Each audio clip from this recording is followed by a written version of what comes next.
Students, you are welcome to this video of Dr. Anita Kothari. जो पहले वाला video था उसमें अपने डी ऑर्बिटल्स की स्प्लिटिंग देखी थी टेट्राहेड्रल फील्ड ऑफ लिगेंड्स में. इस वाली वीडियो में हम देखेंगे how d orbitals get splitted in square planar complexes. Right, so square planar complexes are the complexes in which metal is present at the center of the square and ligands are present at the corner of the square. Okay, square planar complexes are generally formed by transition metals having D8 configurations. For example, nickel, palladium and platinum. Right, all are having D8 configuration. They show DsP2 hybridization and they forms square planar complexes. Okay, here it must be noted that nickel forms square planar complex with only strong field ligand such as cyanide, whereas palladium and platinum can form square planar complexes even with weak field ligand such as halide or chloride. Got it? Means nickel forms a square planar compound only with strong field ligands. Cyanide and palladium and platinum can form a square planar compound with halides which are weak field ligands. Weak field ligands. And cyanide is a strong field ligands. Right? If we add chloride to nickel, see here, then the so formed compound is not square planar, but it will be tetrahedral. I will explain it in my next slide. Okay, here the oxidation state of nickel is -2. Right, now how just to form a square planar compound, imagine an octahedral complex. We know that in octahedral complex 4 ligands are present at the corner of a square. 2 ligands along x-axis, 2 ligands along y-axis, okay, and 2 ligands are along z-axis. As I told you that in octahedral complex, the distance between metal and ligand along x and y or z-axis in all these 3 directions are same. That metal ligand bondage length is same in all the 6 direction. Okay, but if we stretch the ligand along z direction, या हम ये कह दें कि अगर हम z direction की ligands को थोड़ा बाहर की तरफ ले जाएं, यानी if we are doing z out, z axis की ligand को हम बाहर की तरफ ले जाएंगे, तो what we notice that metal ligand bond length along z axis becomes more, है ना. तो जो मेटल और लिगेंड की बॉन्ड लेंथ है जो कि जेड एक्सिस की तरफ है वो थोड़ी ज़्यादा हो जाती है डेफिनेटली. तो ये वाली जो बॉन्ड लेंथ होगी जो कि एक्स और वाई एक्सिस की तरफ है वो क्या होगी, थोड़ी सी कम होगी. राइट, तो such type of distortion is known as tetragonal distortion. Tetragonal geometry. in tetragonal geometry 2 ligands along z axis are elongated, they are far, and 4 ligands along x and y axis are closer to metal ion. Right, now see, if somehow the ligands present along z axis are completely removed from z axis, what will happen? We will get the square planar geometry. Means the square planar geometry is the extreme case of distortion in octahedral geometry. Means we can say octahedral geometry, all ligands are present at equal distance. If we take 2 ligands along z axis outsides, यानी बाहर की तरफ ले जाएं, तो हम ये देखते हैं कि हमें एक टेट्रागोनल ज्योमेट्री मिलती है जिसे हम हिंदी में कहते हैं द्विसंबलंबाक्ष. और अगर हम पूरी तरह से जेड लिगेंड को हटा देते हैं तो we get the square planar geometry. आप ये अच्छे से याद कर लीजिए कि ऑक्टाहेड्रल ज्योमेट्री में जेड एक्सिस की लिगेंड को थोड़ा दूर ले जाने पर टेट्रागोनल ज्योमेट्री मिल रही है, और टेट्रागोनल ज्योमेट्री के 2 लिगेंड्स को जेड एक्सिस वालों को पूरी तरह से हम हटा देते हैं, रिमूव कर देते हैं, तो हमें क्या मिल रही है, square planar geometry. Means square planar geometry is the extreme case of distortion of octahedral geometry, यानी अष्टफल की जो संरचना होती है उसमें हम पूरी तरह से डिस्टॉर्शन कर दें, उसको पूरी तरह से विकृत कर दें और जेड एक्सिस की लिगेंड को पूरी तरह हटा दें, तो हमें मिलेगी स्क्वायर प्लेनर ज्योमेट्री, राइट। तो 2 पॉइंट ध्यान से सुन लिया आपने कि पहली बात ये कि D8 सिस्टम बनाता है, उसमें निकिल जो है वो सिर्फ साइनाइड के साथ में ही स्क्वायर प्लेनर कंपाउंड बनाता है, पहली बात है ना, यानी कि स्ट्रॉन्ग फील्ड लिगेंड के साथ, जबकि पैलेडिनियम और प्लैटिनम है वो क्लोराइड के साथ यानी वीक फील्ड लिगेंड के साथ भी स्क्वायर प्लेनर कंपाउंड बना सकते हैं। दूसरी बात ये कि ऑक्टाहेड्रल से हम टेट्रागोनल मिलता है जब हम जेड एक्सिस की लिगेंड को दूर करते हैं, और जेड एक्सिस की लिगेंड को जब हम पूरी तरह हटाते हैं तो हमें स्क्वायर प्लेनर ज्योमेट्री मिलती है, राइट। तो अगर आपको स्क्वायर प्लेनर ज्योमेट्री में डी ऑर्बिटल्स का स्प्लिटिंग पैटर्न देखना है तो सिंपल सी चीज है कि हम धीरे धीरे करके पहले ऑक्टाहेड्रल पे आएंगे और फिर टेट्रागोनल और फिर स्क्वायर प्लेनर, क्योंकि मैंने आपको यही पैटर्न बताया, पहले ऑक्टाहेड्रल फिर वो टेट्रागोनल में बदलेगा और फिर वो किस में बदलेगा, स्क्वायर प्लेनर में। Okay, now first I will write the splitting pattern of octahedral complex. We know that there are 5 d orbitals which are degenerate. These orbitals are degenerate, means of same energy, but when ligands approaches in an octahedral fashion, this degenerate orbitals get splitted into 2 set of orbitals, T2g and EG. और आपको मैंने नाम बताए थे, T2g वो orbital जिनके lobe axis के बीच में है, यानी कि dxy, dyz और dzx, and each set of orbitals are having their lobes along the axis dx square dash y square and dz square orbital, right? So this is the splitting pattern of octahedral complexes. This gap is known as del O.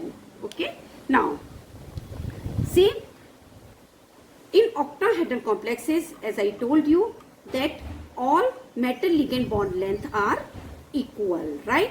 अगर अब suppose ये x axis है, ये Y और Z है, तो Z axis की ligand को मैं दूर ले जाऊंगी, ध्यान से सुनिएगा, है ना, कि मेटल से अगर मैं जेड एक्सिस की लिगेंड को दोनों को दूर ले जाऊंगी, व्हाट विल हैपन कि मेटल लिगेंड जो बॉन्ड लेंथ है जेड डायरेक्शन में तो इंक्रीज हो जाएगी और एक्स वाई डायरेक्शन में वो डिक्रीज हो जाएगी।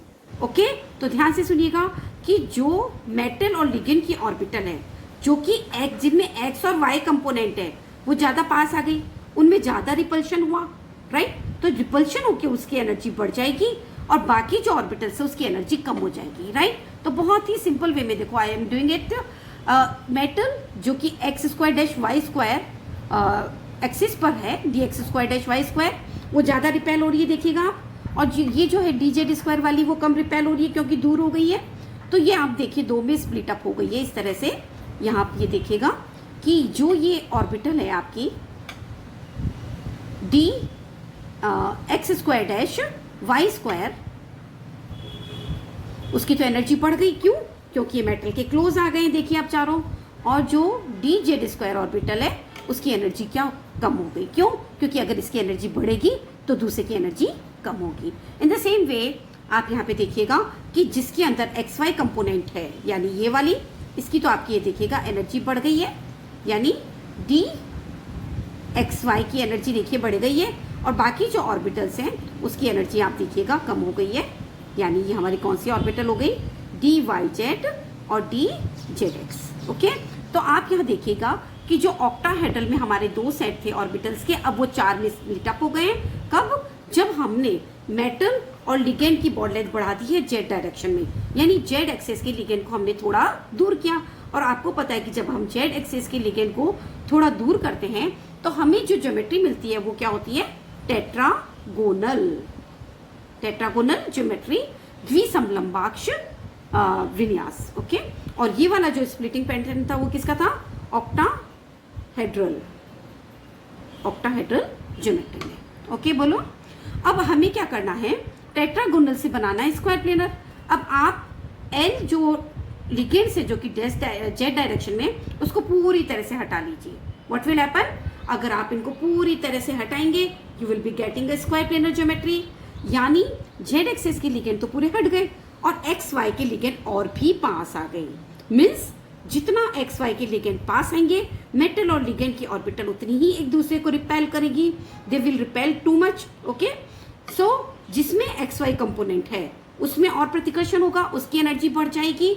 यानी next pattern you observe here कि जो इसकी एनर्जी है, वापस से आप ये देखो एक्स वाई कंपोनेंट देखिएगा ध्यान से, इसकी एनर्जी क्या हो गई है, बढ़ गई है। जिसमें एक्स वाई कंपोनेंट है उसकी एनर्जी धीरे धीरे करके बढ़ गई। आप ये देखिएगा क्या लिखा है मैंने, d x square dash y square, क्योंकि वो और ज़्यादा क्लोज आ गए तो इसकी एनर्जी बढ़ गई। इन द सेम वे आप यहाँ पे देखिएगा कि इसकी भी एनर्जी बढ़ गई है। कौन सी ऑर्बिटल है ये, डी एक्स वाई ऑर्बिटल, इसकी भी एनर्जी बढ़ गई, राइट। और सेम थिंग इज हियर कि जितनी इनकी एनर्जी बढ़ेगी उतनी इनकी एनर्जी कम होगी।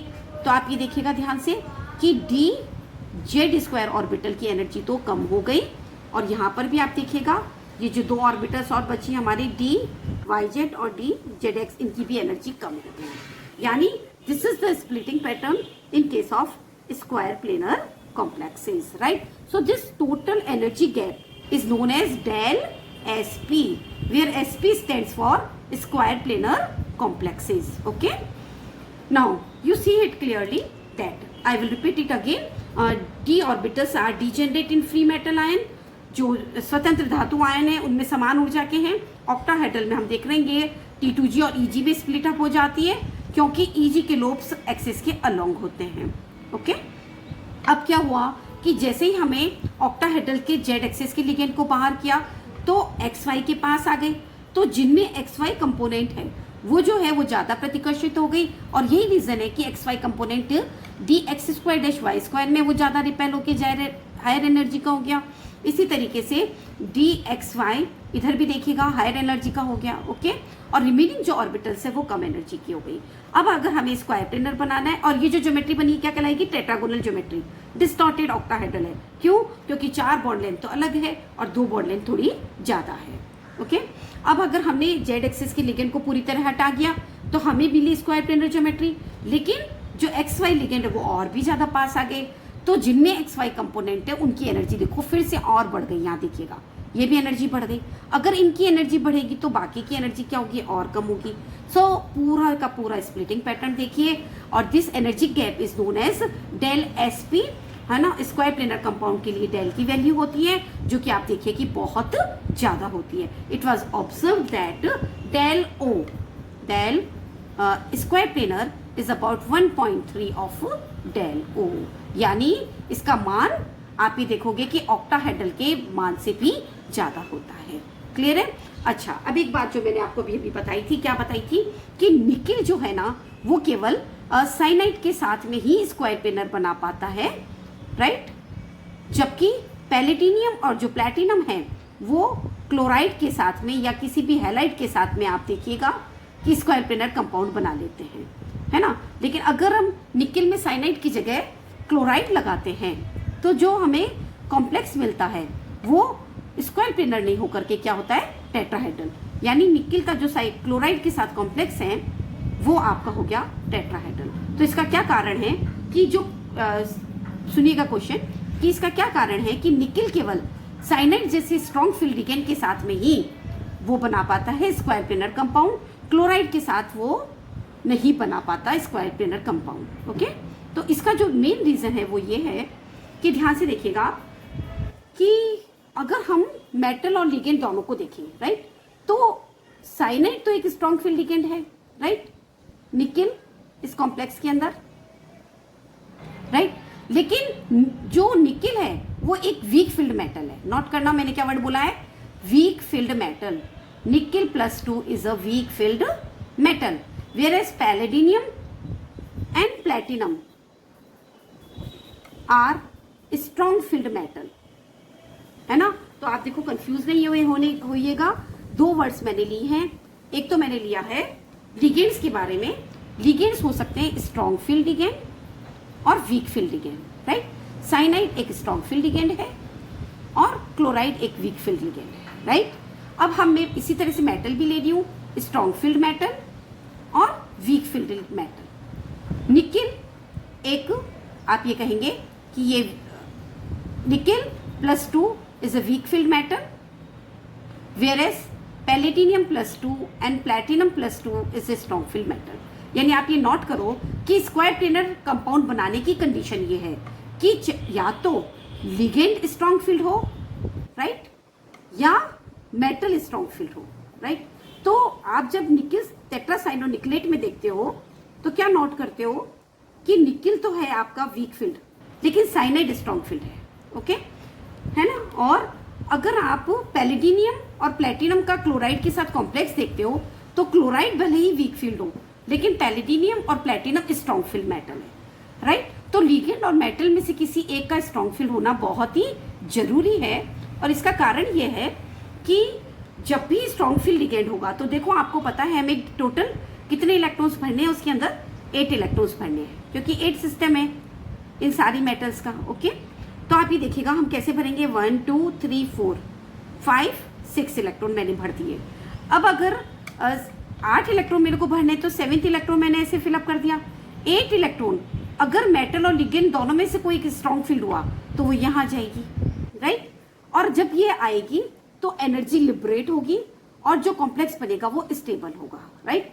लेकिन अगर हम इस केस में देखें टेट्राक्लोरो निकिल +2 के केस में, तो आप क्या नोट करोगे कि दोनों की दोनों वीक फील्ड हैं। अगर दोनों ही वीक फील्ड हैं तो इलेक्ट्रॉन कहाँ जाएगा, एक इलेक्ट्रॉन यहाँ आएगा, अगला इलेक्ट्रॉन यहाँ जाएगा।